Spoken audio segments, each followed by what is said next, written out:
Hello friends and family of YouTube. Man, today I am bringing you a Momentum. It is a 21G. That is a toy hauler. And yeah, so I haven't brought you enough toy haulers. I have been guilty of it, so I'm gonna show you this one here. And yeah, you're gonna love it. So let's start on the outside and I'll take you inside. All right, now this is going to be a little bit challenging today because as you can see, I'm up against a wall here and the lighting over here is not as great as I'd like for it to be. But I will go ahead and show you that it does have a ladder that you can get up on this thing and check out your roof at any time. But here's what I have never got to see this. I knew that it existed in some models, but this is the first time I'm getting to see this. So you've got your own little gas station here. So what you do is you fill up the gas tank in here. And then like if you need four-wheelers or off-road vehicles or whatever, you need to put some gas in them. You take that nozzle right there, put it into the gas tank of your four-wheeler or whatever, and you just pump your gas right into it. So anyway, as I said, we're on the outside here and we're right up against a wall. And I believe this is a 50 amp. Let me see. No, it is 30. Okay, so it's a 30 amp setup. And you do have a generator. You've got you an Onan generator built in. That is a 4000. And you've also got some controls outside out here. So you've got like an outside shower area where you could wash off your four-wheelers or whatever. And you've also got a cutoff switch for your batteries and all kinds of neat little stuff out here. So let's go around the front. And you've got enough room. I would say you might could get 3 batteries there on that tray, but I'm for sure you can get 2, but it looks like it's very close to maybe getting 3. Anyway, you've got 2 propane tanks. You've got you an electric tongue jack here as well. And let's go around the side door. They do have the side door open where we can see how much room. Man, you can just about stand up inside that little compartment right there.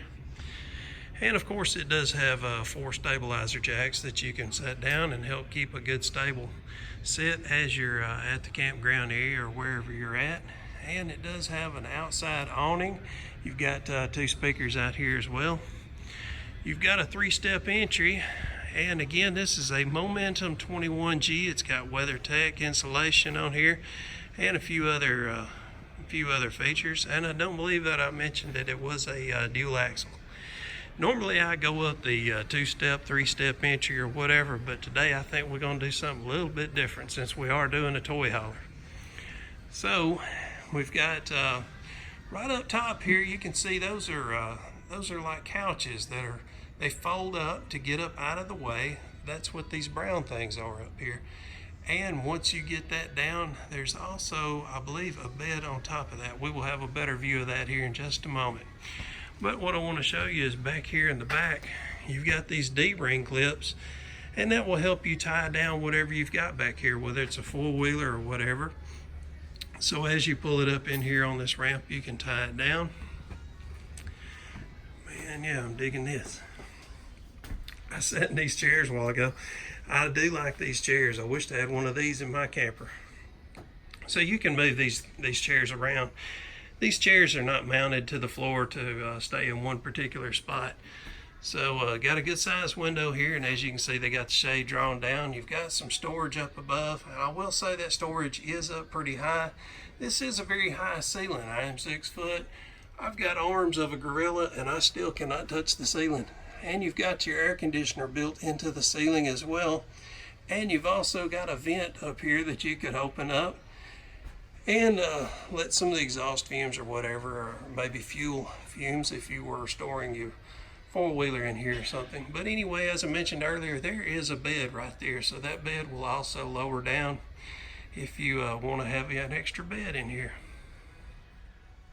So let me show you this kitchen setup we got here. Man, it's got a good size stainless steel sink here, and there's still plenty of prep area as well.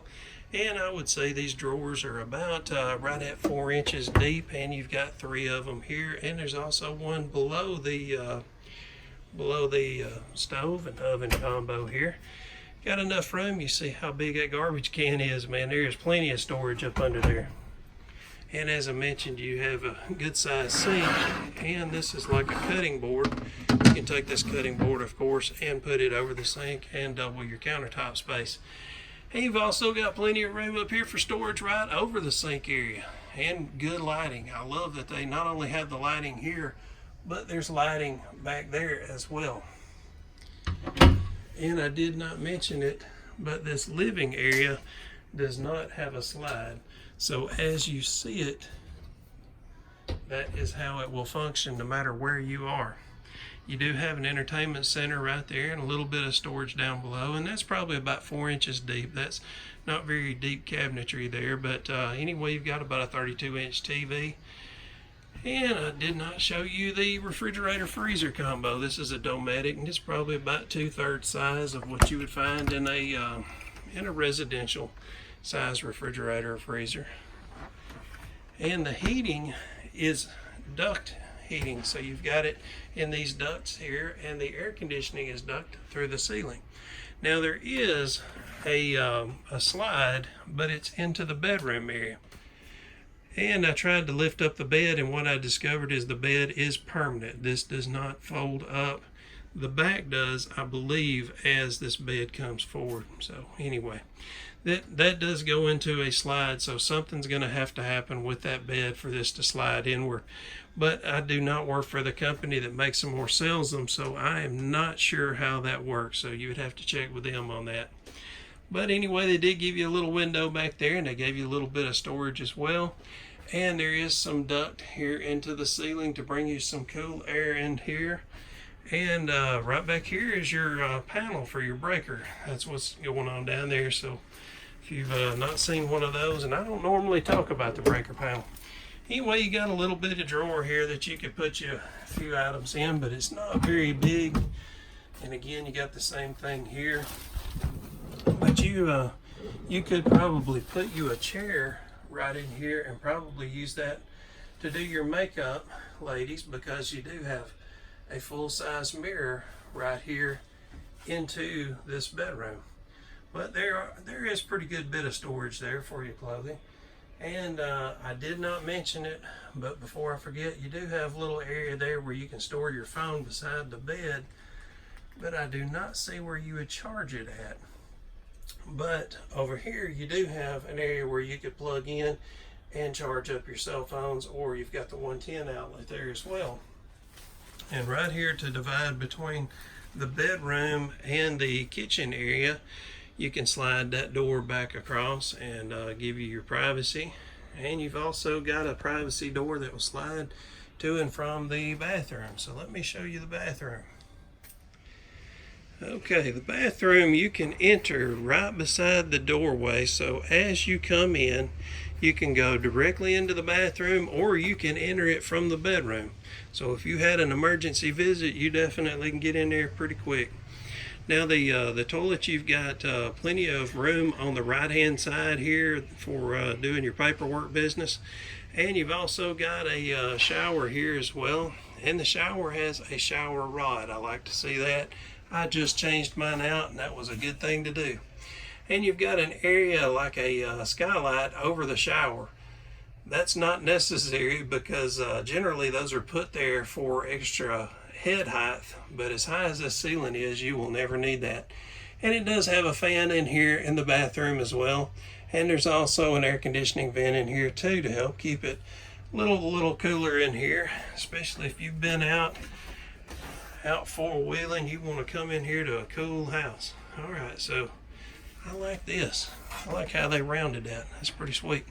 So you've got a little bit of storage down below the sink there. It probably sits back about 8 inches, and a decent sized little vanity. And you've got this cabinet storage is probably about 3 inches deep as well, and it has a mirror on it as also. Alright, so I had to figure this out, and I still haven't found all the pieces to it, but anyway, these holes right here, you put, there's some poles that you put in there, and I'm assuming that tables go in here, because once you let down these couches, you would have a couch on each side of that, so it would make somewhat like a dinette, but I have not found the table, so I'm assuming that's what that is. But anyway, let me try out these chairs again. Look at there. I just found a button on here that will make that recline outward. So, man, I am loving these chairs. I've got to get one of these. That is pretty neat. You know, the longer you hang out in these things, you'll find some pretty neat stuff. This drawer down here, you can pull that drawer out and you got a dog food and water bowl there set up in that bottom drawer. And what's cool about it is if you get up in the middle of the night stumbling around wanting to come in here and get you a midnight snack, look at there, you're going to step right in that. Or maybe you could hit that toe on that corner right there. That's what I would probably do. And after I hit my toe on that corner right there and I was cussing, jumping and bouncing around on one foot, I'd stick the other foot in that bowl right there. All right, so I wanted to show you these chairs, kickback recline. So as you can see, this one here is closed in, but man, yeah, look at that. So I didn't pull on all those knobs and stuff to see what all they do. For all I know, that thing will lay back like a dentist chair. But man, yeah, I'd love to have one of those in my RV. Well, I was unable to get a price for this particular unit. The MSRP is listed inside of it. But if you want the current pricing on it, just give them a call over at Campers Inn, and here's the phone number. Yeah, I have got to get one of these chairs for my RV, man. This is pretty cool. I would take out I have a kind of a couch that's supposed to be a couch. That thing's pitiful. I would much rather have this chair. This is definitely a better way to go. So not only can you, I guess you can recline on this thing, you can do all kind of stuff. I haven't fooled with it because if you're new to my channel, I don't like to fool with stuff. I like to treat it as if I owned it. I wouldn't want people coming in here playing with knobs and yanking on stuff, so I don't either. Well, anyway, hey, I appreciate y'all spending some time with me today, and if anybody out there watching this channel has one of these chairs laying around, I'd be glad to have it. Folks, if y'all would leave me some comments down below, let me know what you thought about this one. Like I said, I don't work for the company that makes them, sells them, or owns them, whatever. I just do this for fun and hope to help you find the perfect RV. There's not a perfect one out there, but hopefully we can find the perfect one for you. Thanks again, folks. Y'all have a good one. Hope to see y'all soon. Take care. Bye-bye.